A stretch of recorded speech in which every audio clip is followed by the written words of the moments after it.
Let me start with something simple. If your revenue drops the moment you step away from your business, you don't have a time management problem. You're operating inside a model that can't produce stable revenue without you. And most founders don't realize that until it's too late. Because on the surface, it looks like things are working. They're making money, they're signing clients, they're moving forward. But underneath that, there's a pattern. You can have strong months, but it doesn't feel repeatable. You take a few days off and things slow down. You stop pushing for a minute and leads drop. So even when the business is working, it doesn't feel stable. And that's the part that confuses people. Because they think if I just stay consistent, if I just keep going, if I just do a little bit more, then it will stabilize. But it doesn't.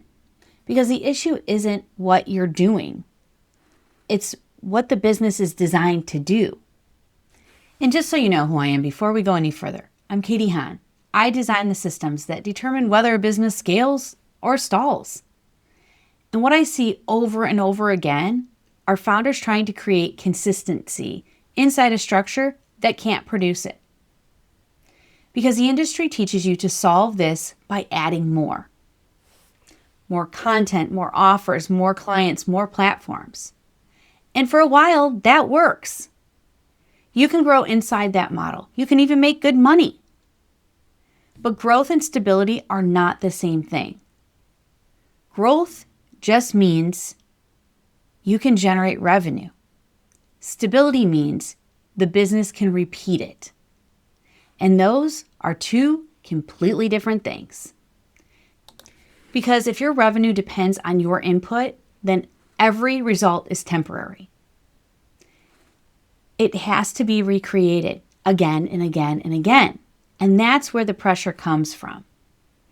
Not because you're doing something wrong, but because the model requires constant input from you to maintain output.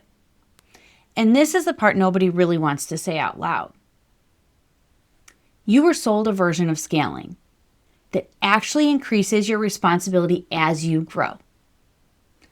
More clients means more delivery, more growth means more decisions, more complexity means more reliance on you.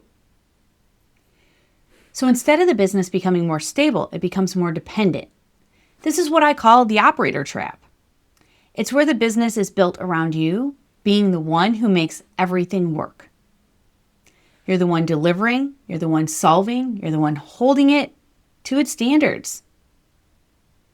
And at first, this feels normal because you're good at what you do. But over time, it creates a very specific constraint.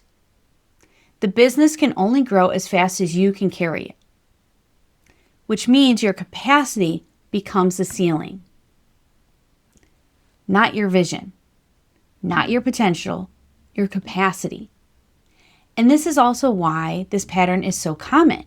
Because the industry doesn't teach people to build businesses this way, it teaches tactics, how to get more leads, how to write better content, how to launch, how to sell. Because tactics are easy to package, they're visible, they're exciting, they feel like progress.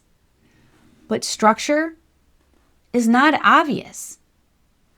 You can't always see it right away. You have to slow down enough to actually look at how the business works. And most founders were never taught how to do that. So they stay focused on what's in front of them. More inputs. More activity, more execution. And that keeps them inside the operator role. Because an operator focuses on what needs to get done, what needs to be fixed, and what needs to be moved today. A CEO looks at something completely different. They look at what is the business designed to do, what is it capable of producing without me, and where is the constraint in your system? And that's a shift most founders haven't made yet. Not because they can't, because they were never shown how to. So instead of building a business that works without them, they build a business they have to keep working. And that's why it feels harder than it should. Not because the business is broken, because the structure was never designed to carry the weight of the goal. And once you see that, a lot of things really start to make sense. Why the business can grow, but never quite settles. Why taking time off feels risky. Why everything still feels like it runs through you. Your results are not inconsistent. Your model is. And when you start looking at your business this way, the questions change. You stop asking, what do I do next? Basically, what's the shiny object? Should I do it? And you start asking, what is this business actually designed to produce? Because the structure doesn't support consistency, no amount of effort will create it. And this is where we go next. Because most founders don't realize what inside that structure is actually causing this. In the next video, I'm going to break down the 3 specific constraints that keep a business stuck in this pattern. And once you see those, you'll be able to look at your business and immediately identify what's happening. So go and watch it, because this is where things stop feeling random and start becoming clear.